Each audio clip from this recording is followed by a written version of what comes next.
Pada tahun 1939, ada seorang anak kecil yang dianggap oleh masyarakat setempat sebagai seorang gadis suci.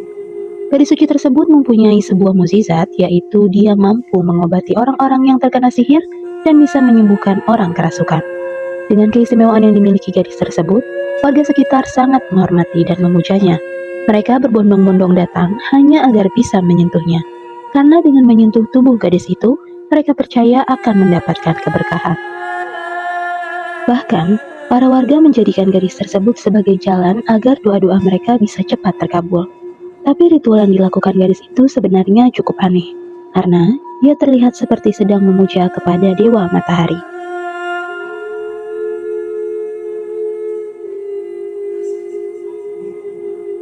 Sepuluh tahun kemudian cerita dimulai. Terlihat seorang suster bernama Narsisia hari itu datang ke salah satu biara untuk menjadi pengajar anak-anak yang kurang mampu. Di sana, dia disambut oleh Suster Julia, salah satu suster senior yang sudah cukup lama tinggal di biara itu. Suster Julia berkata bahwa dulu biara ini pernah hancur lebur karena serangan dari pasukan militer saat Perang Dunia terjadi. Di sana, Suster Narsisia juga bertemu dengan pengurus biara, yaitu Suster Sagrario. Suster Sagrario sendiri sudah sangat mengenal siapa Suster Narsisia. Suster Sagrario lalu memperlihatkan sebuah sobekan koran tentang seorang gadis suci bernama Pero Blasco. Ternyata, Suster Narsisia adalah gadis suci tersebut. Setelah beranjak dewasa, Pero Blasco merubah namanya menjadi Narsisia. Namun, Suster Narsisia sendiri lupa dengan masa kecilnya itu. Dia sama sekali tidak ingat kalau waktu kecil dia sangat dikenal banyak orang karena mukjizat yang dimilikinya. Suster Narsisia adalah suster kiriman dari uskup yang diutus untuk datang ke biara ini. Dia ditugaskan untuk menggantikan Suster Ines yang sebelumnya sudah lebih dulu keluar dari biara. Saat ini Suster Narsisia juga tengah menempati kamar yang dulu pernah ditempati oleh Suster Ines. Saat sedang membereskan pakaian, tak sengaja Suster Narsisia menemukan sebuah kotak yang berada di atas lemari.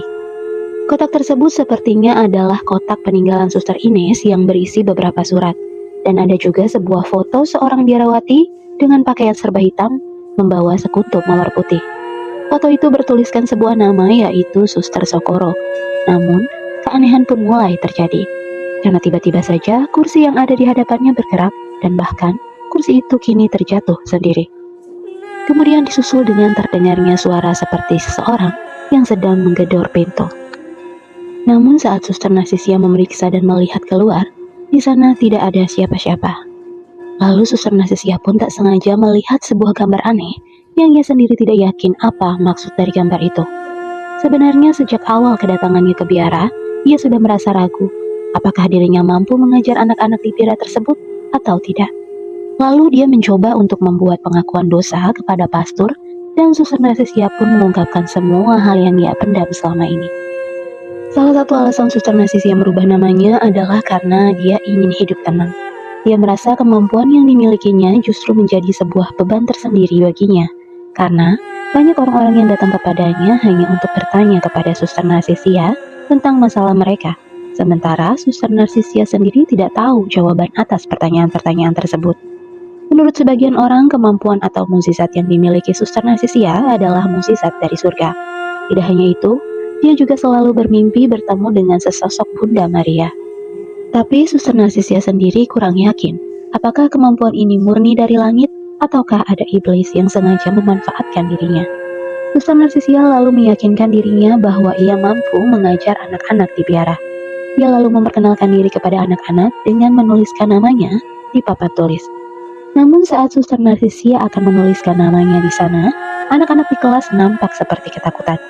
Hal ini sempat membuat Suster Narsisia merasa sedikit kesal karena ia merasa aneh kenapa hal seperti itu bisa saja terjadi dan membuat anak-anak menjadi sangat ribut. Kemudian ada seorang anak bernama Rosa yang tiba-tiba saja meminta izin untuk ke toilet. Awalnya Suster Narsisia menanyakan kenapa ia baru meminta izin ke toilet saat sudah berada di dalam kelas.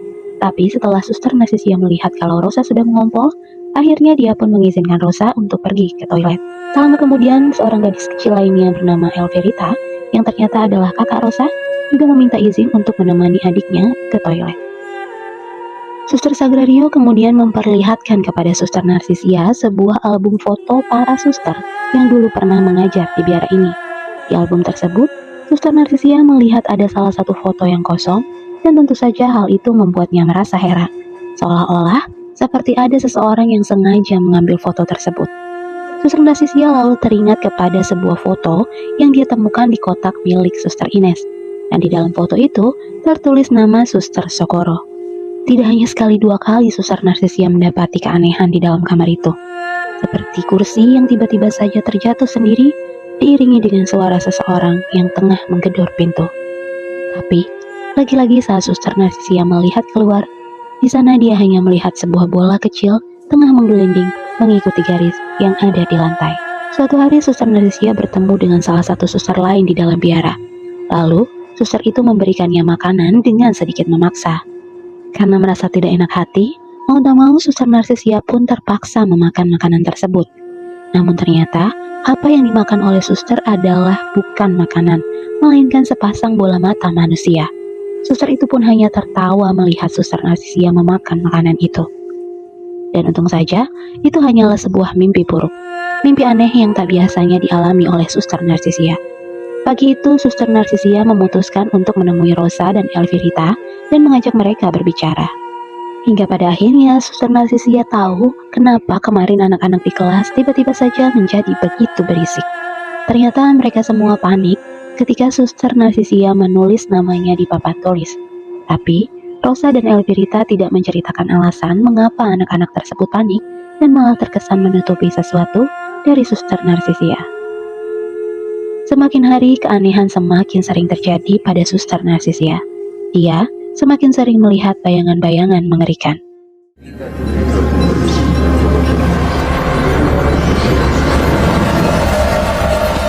Pada suatu malam, Rosa ingin ke kamar mandi, dan dia meminta kepada Elvirita untuk mengantarnya ke sana.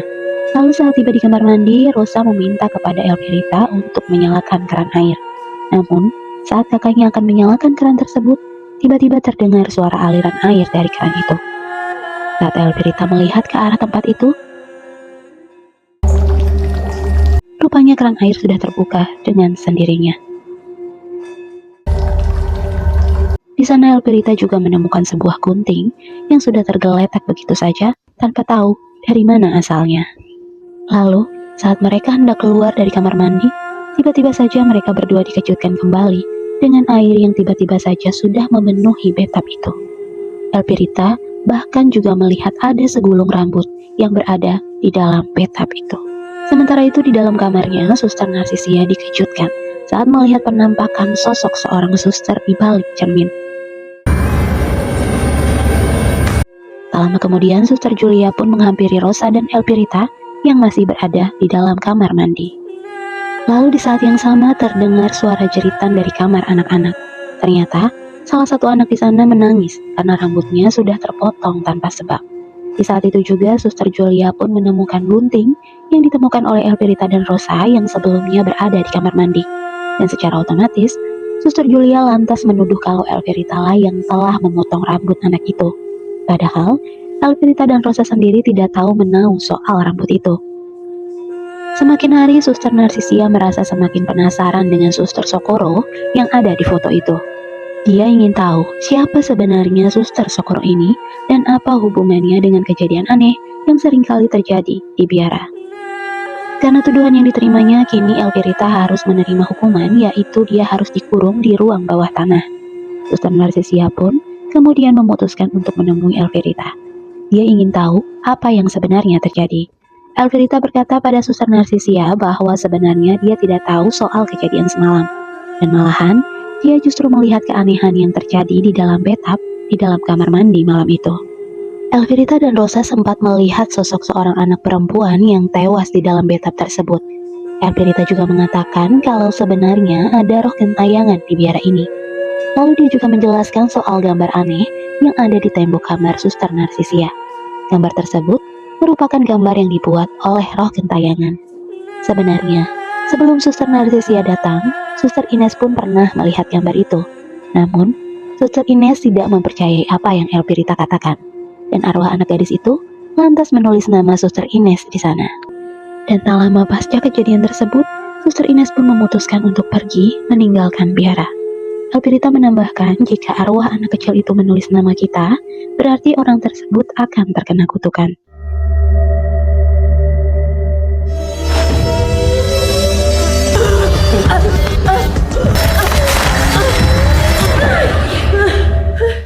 Mimpi buruk pun terjadi kembali kepada Suster Narsisia. Dan saat dia terbangun, dia melihat gambar aneh di tembok itu. Rupanya sudah terbentuk seperti orang yang sedang tergantung, meskipun gambar itu belum terlihat sempurna. Di kelas, saat jam pelajaran sedang berlangsung, tiba-tiba saja Rosa merasa sangat terkejut saat melihat namanya yang sudah tertulis di papan tulis.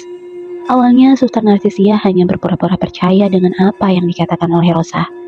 Dia meminta kepada Rosa untuk membantunya agar bisa melihat arwah gentayangan itu. Rosa berkata, untuk bisa melihat arwah itu, Suster Narsisia harus meneruskan gambar tersebut seperti yang dulu Suster Ines lakukan. Awalnya, Rosa sempat melarang Suster Narsisia untuk melakukan hal itu, karena dia takut hal buruk kembali terjadi kepada Suster Narsisia. Tapi, Suster Narsisia harus tetap melakukannya karena dia ingin melihat arwah gentayangan itu. Dan akhirnya mereka berdua pun memutuskan untuk meneruskan gambar tersebut. Beberapa saat kemudian rupanya tidak ada hal apapun yang terjadi kepada mereka. Bahkan, tanda-tanda keberadaan arwah itu pun tak terlihat lagi. Hal ini justru membuat Suster Narsisia merasa yakin kalau roh gentayangan anak kecil yang selama ini diceritakan oleh Rosa itu hanyalah halusinasi Rosa saja. Tapi semua terbantahkan ketika lagi-lagi kursi yang berada di dalam kamarnya tiba-tiba kembali terjatuh sendiri. Di sisi lain Rosa terlihat begitu sangat ketakutan. Rupanya, saat itu hanya Rosa saja yang bisa melihat keberadaan arwah gentayangan itu. Sebenarnya, yang membuat Rosa takut bukanlah sosok arwah anak kecil yang biasa dia lihat, melainkan sosok lain yang kini berada tepat di belakang Suster Narsisia. Dan saat Suster Narsisia melihat ke belakang, Rosa kembali berkata kalau arwah tersebut tengah berbicara kepada dirinya. Namun, saat Suster Narsisia kembali melihat ke arah Rosa, dengan sekejap, tiba-tiba saja Rosa sudah tidak ada lagi di sana. Kepanikan mulai terjadi saat Suster Narsisia dibantu oleh Elvirita mencari Rosa ke setiap ruangan yang ada di biara. Di salah satu ruangan, Suster Narsisia kemudian mendengar seperti ada seseorang yang sedang berdoa. Dan saat dia mencoba untuk melihatnya, tiba-tiba saja pintu tertutup dan terkunci dengan sendirinya. Alpirita yang masih berada di luar mencoba untuk membuka pintu itu. Namun sayangnya, pintu tersebut sudah tidak bisa dibuka lagi. Lalu Alpirita pun pergi dan mencoba untuk mencari bantuan. Di dalam tempat itu tiba-tiba saja terdengar suara laki-laki yang tengah berbicara kepada Suster Narsisia.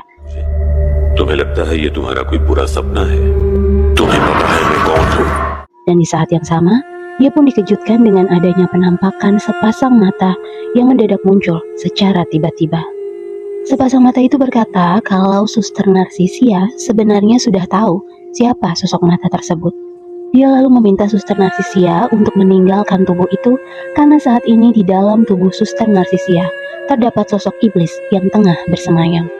Tapi tiba-tiba saja muncul beberapa tangan yang mencoba menarik Suster Narsisia. Si iblis yang berada di dalam tubuh Suster Narsisia tidak suka kalau Suster Narsisia berada di biara, karena menurutnya biara bukanlah tempat bagi Suster Narsisia. Hingga akhirnya salah satu pintu pun terbuka. Namun, betapa terkejutnya Suster Narsisia ketika dia melihat Rosa yang sudah tewas tergantung. Suster Julia masih mencoba untuk mempengaruhi Suster Narsisia untuk segera pergi dari biara.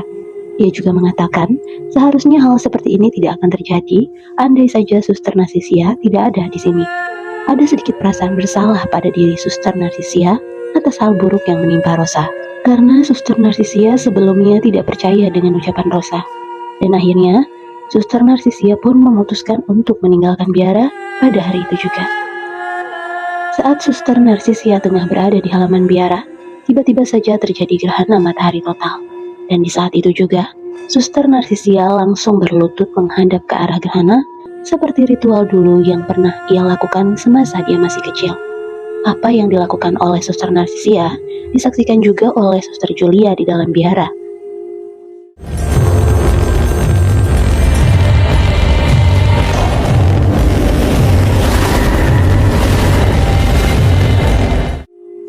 tak lama kemudian muncul sesosok wanita tua dengan mengenakan pakaian seperti biarawati.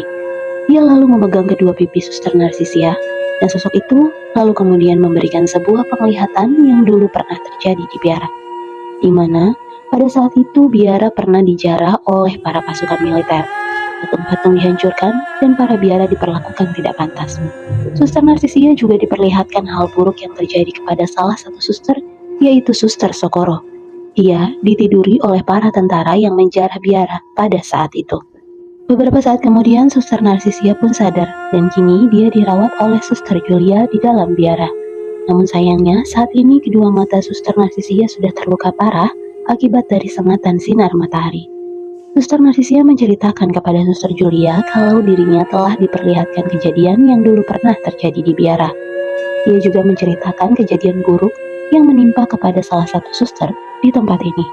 Namun, belum sempat Suster Narsisia menceritakan apa yang dilihatnya tadi, Suster Julia langsung membantah semua perkataan Suster Narsisia itu. Sebenarnya, Suster Narsisia sendiri tidak tahu menahu soal apa yang pernah terjadi di biara ini. Namun, Suster Julia malah menganggap kalau Suster Narsisia telah mengarang cerita dan mencoba untuk menipu mereka semua. Walaupun penglihatan Suster Narsisia kini sudah kabur, bahkan cenderung tidak bisa melihat, tapi dia kini mempunyai indera yang cukup tajam. Dia bisa mengetahui keberadaan seseorang yang kini berada di sebelahnya. Suster Narsisia tahu kalau Suster Sagrario saat ini tengah berada di sampingnya. Suster Sagrario hanya bisa terdiam sekilas saat melihat Suster Narsisia yang tengah menceritakan apa yang dilihatnya tadi. Sepertinya memang benar bahwa ada sesuatu hal yang tengah mereka sembunyikan. Suster Narsisia pun lantas meminta kepada Suster Sagrario untuk membuka sebuah kotak yang ada di lemari. Di dalam kotak itu terdapat sebuah foto dan Suster Sagrario juga sebenarnya sudah tahu bahwa foto yang berada di dalam kotak itu adalah foto Suster Sokoro. Suster Narsisia lalu memegang foto Suster Sokoro dan hanya dengan menyentuh foto itu saja, Suster Narsisia bisa mengetahui apa yang telah terjadi kepada Suster Sokoro. Semakin Suster Narsisia tahu hal yang sebenarnya terjadi, Suster Sagrario merasa semakin ketakutan dan ia pun meminta Suster Narsisia untuk menghentikannya. Hingga akhirnya terungkaplah fakta yang selama ini telah disembunyikan oleh para biarawati di biara ini. Jadi, dulunya kamar yang ditempati Suster Narsisia ini adalah kamar yang pernah Suster Sokoro tempati. Karena Suster Sokoro ditiduri oleh tentara itu, dia menjadi hamil. Hingga pada akhirnya, Suster Sokoro pun melahirkan anak yang ada di dalam kandungannya. Pihak biara tidak ingin kelahiran anak itu menjadi aib bagi biara. Mereka pun memutuskan untuk menutup rapat-rapat kehamilan Suster Sokoro dan anaknya yang dilahirkannya itu. Para biarawati pun sepakat apapun yang terjadi nanti, mereka tidak akan membiarkan anak itu keluar dari biara. Suster Julia dan Suster Sagrario pun mulai panik ketika Suster Narsisia mengetahui semua rahasia yang mereka sembunyikan selama ini. Sementara itu di dalam kamar Suster Narsisia, ia didatangi oleh arwah Suster Sokoro. Arwah Sokoro pun kemudian memberikan sebuah bunga kepada Suster Narsisia. Dan ia pun lantas memperlihatkan kembali peristiwa apa yang terjadi selanjutnya. Suatu ketika anak Suster Sokoro yang sudah besar jatuh sakit dan mengalami demam tinggi. Pihak biara tetap tidak ingin membawa anak itu keluar, walaupun hanya untuk dibawa ke rumah sakit. Pada waktu itu Suster Julia lah yang membawa anak Suster Sokoro dan memisahkan anak itu dari ibunya. Minimnya pengetahuan tentang anak yang sakit membuat mereka nekat dan malahan memandikan anak itu agar demam tingginya bisa turun. Ketiga orang suster yaitu Suster Julia, Suster Sagrario, dan Suster Mendes lah yang pada hari itu menangani anak Suster Sokoro untuk dipaksa mandi di dalam sebuah petak. Sementara Suster Sokoro hanya bisa mendengar jeritan anaknya dari dalam kamar karena kamarnya dikunci dari luar oleh mereka. Suara jeritan anak Suster Sokoro di masa lalu itu pun rupanya ikut terdengar di masa kini, hingga membuat seluruh anak-anak yang berada di dalam kamar merasa heran. Adegan pun kembali ke masa lalu di mana tiga suster tadi, yaitu Suster Julia, Suster Sagrario, dan Suster Mendes masih terus memandikan anak Suster Sokoro, sementara anak itu terus saja memberontak. Hingga tanpa sengaja kepala anak itu terbentur ke bathtub dan membuatnya tewas seketika. Saat Suster Sokoro tidak lagi mendengar suara anaknya, di saat itu juga ia tahu bahwa anaknya telah meninggal. Hingga akhirnya Suster Sokoro pun memutuskan untuk menyusul anaknya dengan cara menggantung dirinya sendiri di dalam kamar itu. Arwah Socorro pun akhirnya terjebak di dalam kamar yang sekarang ditempati oleh Suster Narcisia. Seperti waktu yang berputar kembali, Suster Narcisia kini tiba-tiba saja sudah berada di luar kamar. Dia mendengar ada suara seseorang yang sedang menggedor pintu kamar itu. Suster Narcisia seolah-olah sedang berkomunikasi dengan Suster Socorro yang terkunci di dalam kamar itu. Suster Socorro pun lantas memohon dan meminta kepada siapapun yang berada di luar untuk membuka kunci pintu tersebut. Dan karena pintu tersebut sudah terbuka, maka arwah gentayangan Suster Socorro pun kini telah bebas.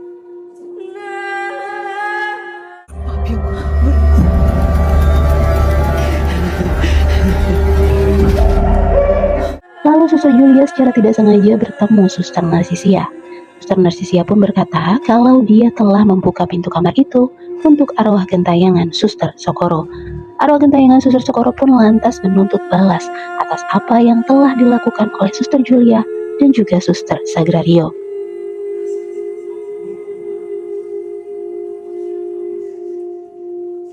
Di sisi lain, Suster Sagrario kini tengah berada di dalam kamar mandi, tempat di mana anak Suster Socorro tewas. Dia berdoa meminta ampunan dan menyesali apa yang dulu pernah mereka lakukan. Sementara Suster Julia menghindari arwah Suster Socorro dan masuk ke dalam gudang. Suster Narcisia pun menyaksikan ketika kutukan itu terjadi kepada mereka bertiga secara satu persatu. Mereka pun tewas dan merasakan sakit yang luar biasa ketika ruh ditarik dari dalam tubuh mereka. Terlihat Suster Julia yang nampak terdiam saat berada di bawah patung Michael Agung yang memegang sebuah pedang. Hingga tiba-tiba saja patung itu terjatuh dan menimpa Suster Julia hingga ia pun tewas di sana.